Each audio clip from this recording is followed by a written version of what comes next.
Some people don't complain about pain because survival always comes first.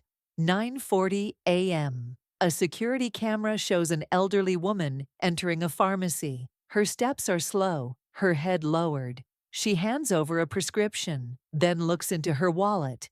Only a few coins. The footage freezes. This single frame became a silent scream for an entire nation. Morgan Freeman sits in his New York hotel, sipping his morning coffee as the story plays on the news. He lowers his glasses. The screen shows the woman, Rose, ripping up her prescription and tossing it in the trash, trying to hide her tears.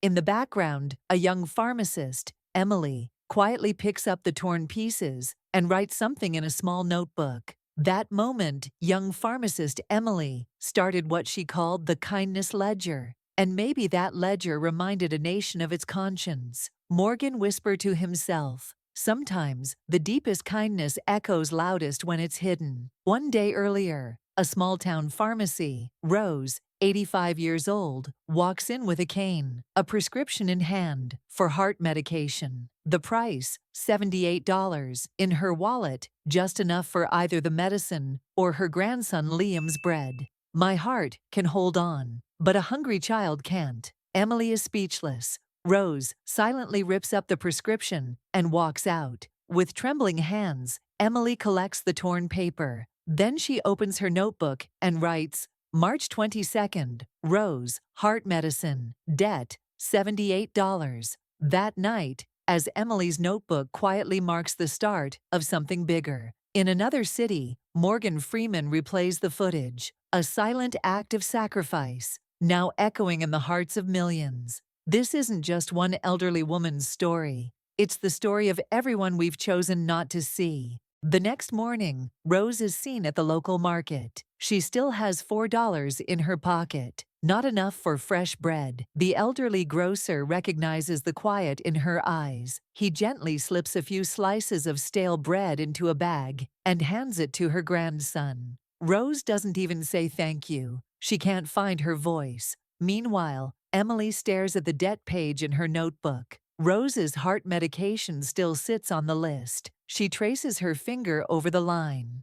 Just then, a woman picking up her prescription pauses at the door. "Do you know that old lady? She was looking for stale bread at the market with her grandson. She looked heartbroken." Emily nods silently. Her eyes blur, but no tears fall. At that same hour, Morgan Freeman puts on a hat, grabs his coat, and quietly makes his way to the small town. He doesn't enter the pharmacy. He watches from outside. As Emily organizes prescriptions, he slips an envelope through the door. Inside is a handwritten note. "Kindness begins alone, but it should never remain alone. MEF." Emily finds the envelope and is stunned. The handwriting doesn't ring a bell, but the message strikes something deep within her. She opens her notebook and adds another line. "Today, someone watched over us and left behind hope." That evening, the security footage of Rose airs once again. This time, Morgan Freeman's voice echoes softly over the scene. This woman tore up her prescription, but it wasn't just paper that was torn. It was this nation's conscience. The pharmacy is no longer just a place for medicine. Each day, elderly customers quietly walk in, hand over a prescription, and leave without paying. Emily writes a new line in the kindness ledger for each one. As the pages fill up,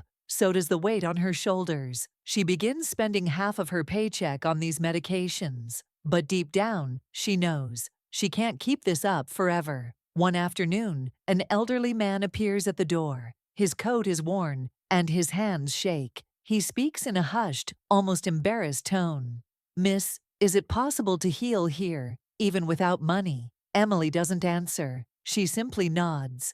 She hands him the medicine and writes another quiet entry in her notebook. As the man walks out, Emily turns to the window. Her eyes fill with tears, but behind them, hope still lives. That night, her phone rings. The voice on the other end is gentle but firm. "Good evening, Emily. I can't give my name, but I want to help. We've created a fund. Just one condition. Don't close the ledger. Grow it." Emily is stunned. "Who are you?" she asks. The voice responds only with this: a storyteller's job isn't just to tell the story, it's to keep the hope alive. Keep going. We're watching. After hanging up, Emily stares at the ledger, pages upon pages of names, each one like a scar, each one a silent cry. But now, she's no longer alone. The next day, Rose returns to the pharmacy. She looks even more pale than before. Emily doesn't ask any questions. She hands her a small box. This is for your heart, and I promise, it's not just medicine inside. There are people who care. Rose's hands tremble as she accepts it. Then she notices a small card tucked under the packaging. Kindness is hidden, but never silent. MF. She holds the card tightly for a long time, then turns to her grandson, Liam.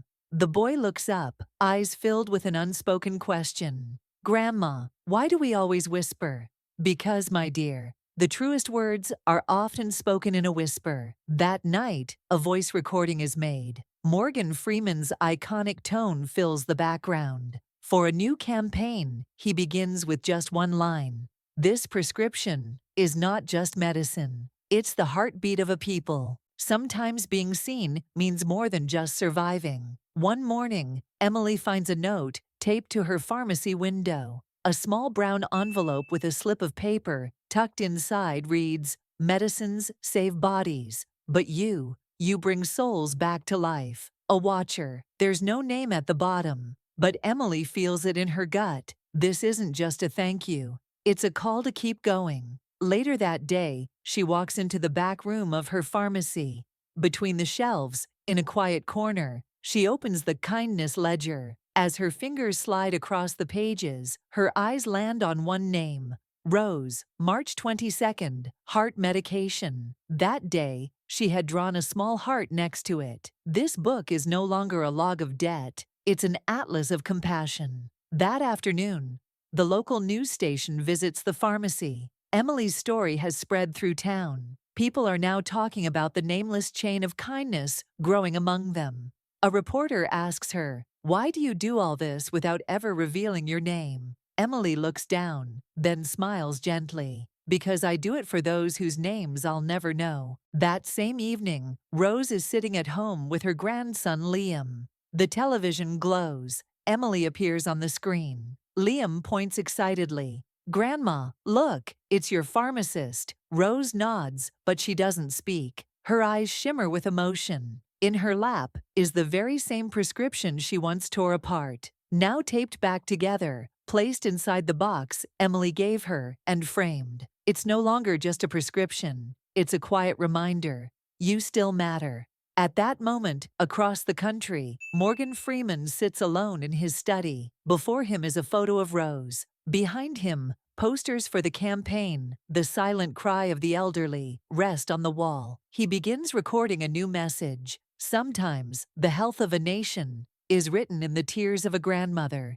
If we can't see her, the problem isn't the prescription, it's us. That day, a decision is made. The campaign will go nationwide. Emily's pharmacy will no longer be just a place. It will become the beating heart of a movement. Sometimes the most powerful prescriptions are written straight from the heart. 1 year later, right in the center of town, a small but radiant sign is unveiled. The Kindness Ledger Center, in memory of Rose. Emily stands outside her pharmacy, holding the original ledger. Beside her is Liam, Rose's grandson. He's older now, taller, but still clings to her hand just like that very first day. During the small ceremony, someone hands Emily the microphone. She doesn't speak. Instead, she opens the ledger to the very first page and holds it up. Rose, heart medication. The crowd falls into a heavy silence. Then slowly, a ripple of applause, soft, respectful, and long. Morgan Freeman appears on a live screen connection. His voice is steady, his presence grounding. Kindness isn't a name, it's a mark. Emily made that mark, and Rose showed us how to walk its path. Now it's our turn. As the day winds down, Emily gently closes the ledger. She slips a handwritten note between its last pages. Medicine heals the body, but kindness, it mends the heart. The camera slowly pulls back. The town fades into the warm tones of a setting sun. One final line echoes in the background. True kindness is never shelved. It waits, quietly, in someone's silence.